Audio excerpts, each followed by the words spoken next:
this is for the GIVI screen. Basically you have to remove the odometer as well as that little cover on the top end.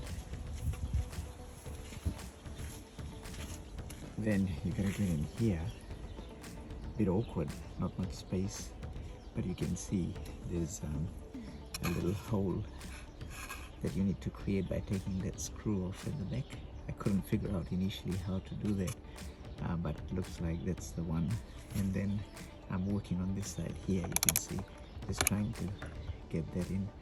And then the brackets will go at the back. I couldn't find any instructions on the internet. I don't think anyone's done a video yet, but you can see at the back there, it's starting to poke out at the back here. So that's where the bracket's gonna go into that protruding side as well. It'll come out about here. So I used a number 10 and one of these screwdrivers to bolt. And I've got it at the bottom there, if you can see, so I kind of cut in there.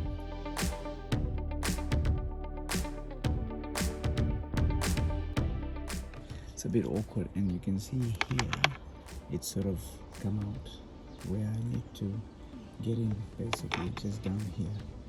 So that's where the brackets will go. So it started raining a little, just splitting basically, so it's all done. So here is it.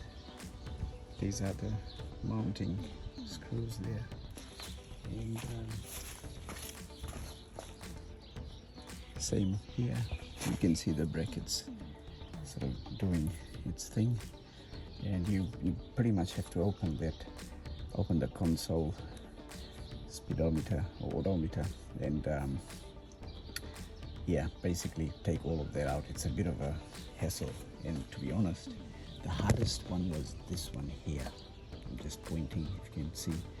That's the most difficult because you got this little piece here from stock.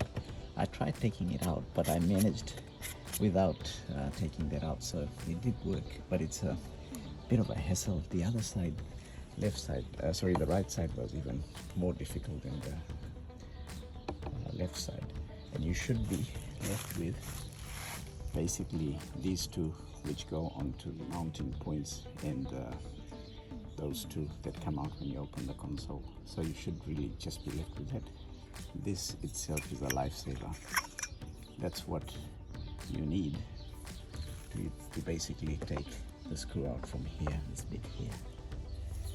That's what you'll need. And you might need a hammer to bang it a bit, because you've got all these pieces and there's just no way you get to put any leverage or any power into opening that. The torque, I'm not sure with the torque settings, but that's just how it is.